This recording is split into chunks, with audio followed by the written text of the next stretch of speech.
Hey friends, welcome back. It is the 10th day of our low spend January, and I thought I would just give you a little update. I've kept track of what we have spent for these 10 days, and then I've also kept track of some things that I have wanted to purchase, but I have not because it's low spend January. So, first of all, I should say that our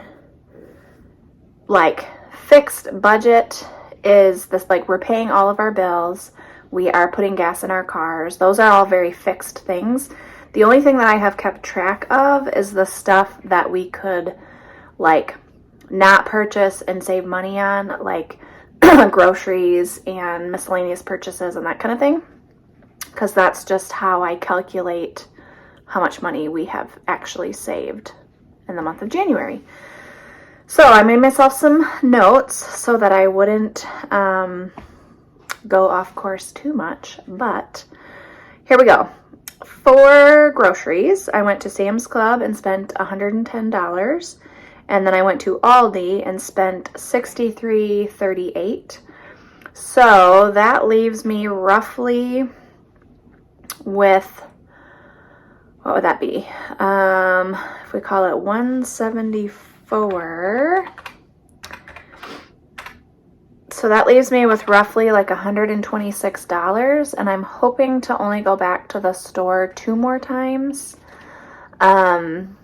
So that's $60 some each time I go, which may or may not be possible. We shall see. We do have, we're doing totally fine with food, even the lunch items and the snack stuff. It has helped because we've had 2 snow days now, and so the kids are not packing their lunches and we're just eating up leftovers and stuff, so that's helped out a little bit. But I think we're going to be fine. We're definitely fine for dinner. It'll just be those snack items and lunch items that I'm going to have to really keep under wraps to be able to make that $300 budget.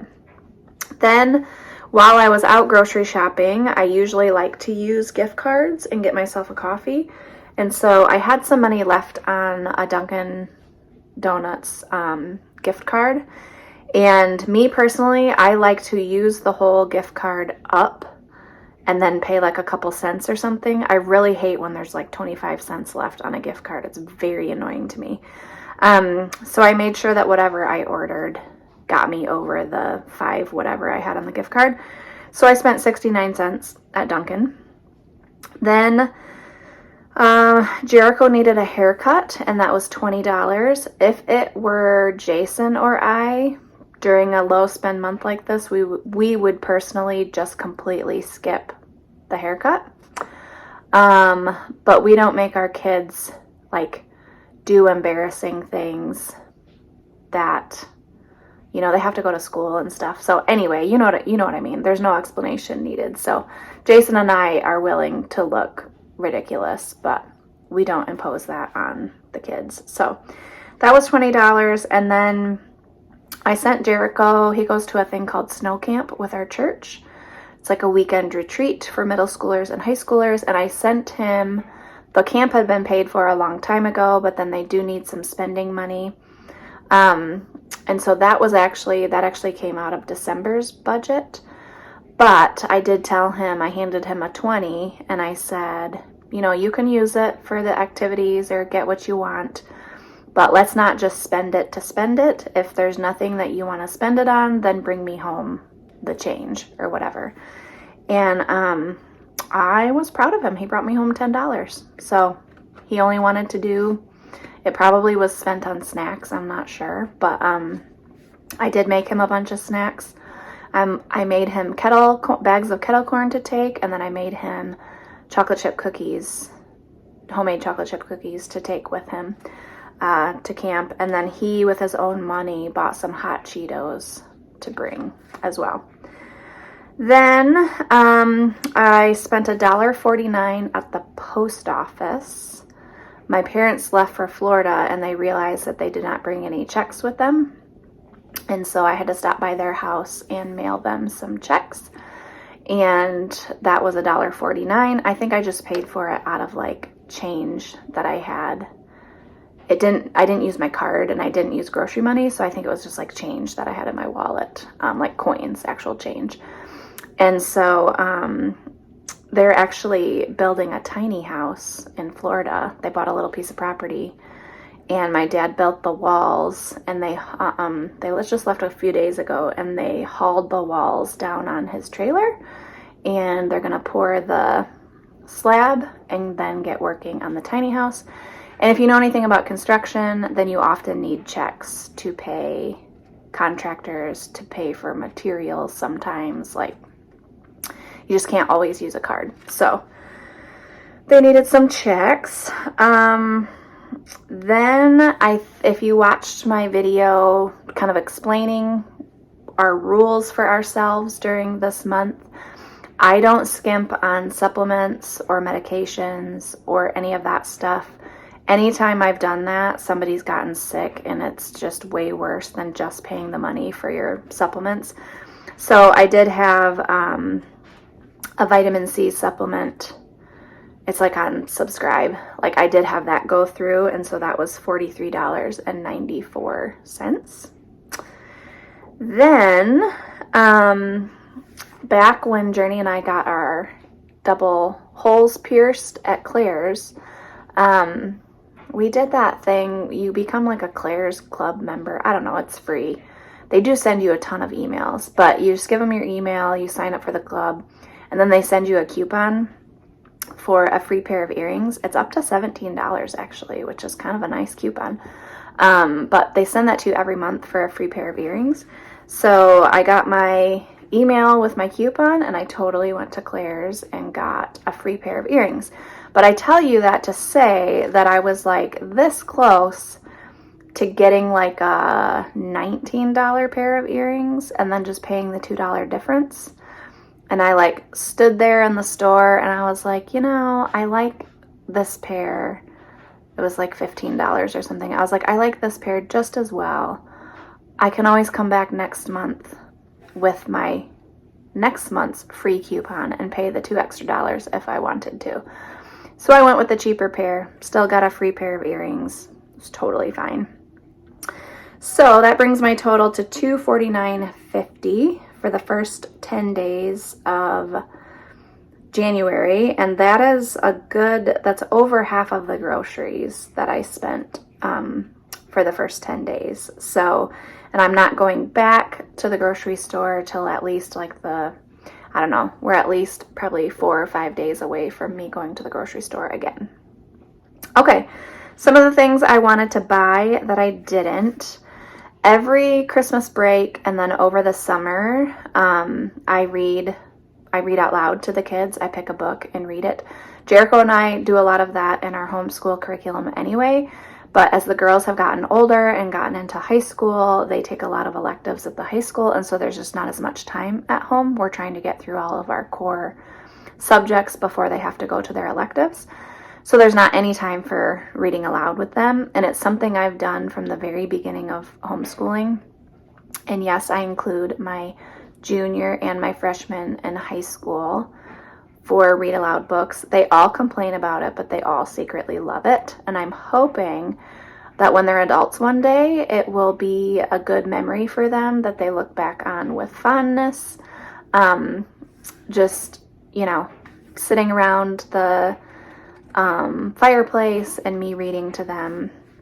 I usually try to pick like a winter book for over Christmas break, and I picked it's a book called Green Glass House, and I couldn't find it anywhere except like digitally, like on my online library. And I love online books, but one of the downfalls is that if you don't get through it fast enough, then it just disappears. Like, it just disappears off of your account. There's no renewing it, like if somebody's in line or whatever, and there were people in line to read it, and so it just disappeared, which is super annoying when you're reading aloud a book to your kids over Christmas break. So I like battled real hard. I was like, I could just go buy it, and then we could keep reading it, and, you know. But I suspect that this is not going to be one, it's a good book, but it's not going to be one that we're going to want to reread or that I want to like have in my collection or whatever. So I only buy books if like I'm going to keep it forever. I check them out from the library, or I check them out like digitally from the library. So I ended up ordering it from another library and having it sent to my library, which did eat up about 3 or 4 days. But it all worked out because now we've had 2 snow days, and now we've been able to read aloud again for those 2 days. And we're right where we would have been had I went and bought the book. So that was successful. And then Jason and I were at this, if you're local, there's a new resale shop in Grant that is absolutely fantastic. So they post stuff on Facebook, and then they also have like a storefront that you can go pick up the stuff, or you can just go and browse. So Jason had purchased some pictures for his office at work at this resale shop. And so we went, and there's just tons of cute things. And if you will notice, I got a new bedspread back in December.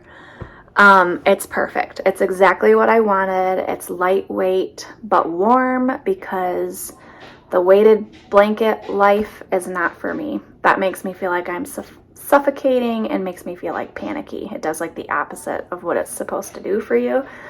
So I like a light cover that's warm. And this is perfect. It's exactly what I wanted. But if you'll notice, it's like the same color as my walls. I just really like this color. So it desperately needs, and I don't really like this pillow anymore, but it's all I have right now. It desperately needs some like colorful pillows to like liven it up. And while we were at that resale shop, they had a really cute, it was like a rectangular long pillow that was like colorful, but still muted colors. And it was like perfect. It was $22. And honestly, if I would have had the money in my like home furnishings envelope, which I completely drained to get this bedspread, quilt, whatever you want to call it, in December, I probably would have caved and gotten it, because at a resale shop, there's like no guarantees that anything's going to be, like you can't wait at a resale shop. I probably would have caved, but A, it's no spend January. B, I did not have the money in the envelope. So I put the pillow back, sadly, and walked out without the pillow. But February, when I restock that envelope again, I'm totally going to go back to that store and see if they have that pillow. There were like 3 of them of the same pillow.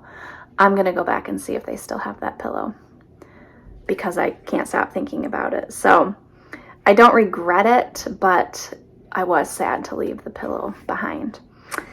Okay, and then last but not least, I do get questions about how I can do such a limited grocery budget for an entire month without depleting like all of the food storage that I've worked very hard to store up down in my basement.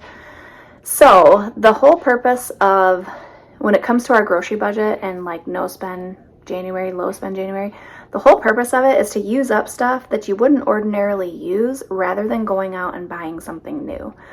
So like if somebody needs deodorant, we're going to look through the drawers and make sure that there's not any deodorant that somebody just didn't use because they don't like the scent of it. That happens quite often. Or like maybe for one person, you know, it like irritated their skin and they just can't use that kind, but somebody else could use it. So that's the purpose of it. So I do the same thing with food. Like I'm going through my freezers and all those little bits of things that like don't match anything else, or I've just tossed in there because I didn't want to. Uh-oh. It's okay, just shut the door. I'll be with you momentarily. Okay.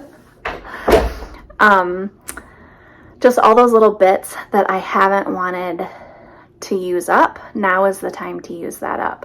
So here's just one little example that I wrote down that I wanted to give you an example of.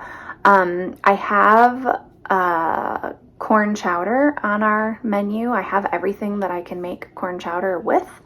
But I noticed I'd forgotten that it calls for 2 cans of creamed corn. I don't keep creamed corn on hand. And in fact, ever since I started like freeze drying our corn that we get like from the farmer's market and stuff, we don't even like canned corn in general. But I do have a couple of cans of corn that I've had for a long time and would like to get used up. So I looked up, okay, I'll be with you momentarily. So I looked up, like, how can I make my own creamed corn? And lo and behold, you can take 2 regular cans of corn, blend it up in the blender, add a little bit of flour and I think it might flour and salt maybe. I can't remember. I probably won't add the salt because canned food is very salty anyway. But that's all you have to do, and then it's like 2 cans of creamed corn, and I can still make my corn chowder. And yeah, I probably only saved myself like $1.50 or $1.80, but every time you do that, it adds up to quite a bit to be able to stick to that very, very low grocery budget. So that's just one example of what I'm doing this month to just only buy the bare minimum at the grocery store. I hope you enjoyed this update. Clearly my children need me for something because a closed door around here doesn't mean anything. I hope you enjoyed, and we will see you in the next video. Bye.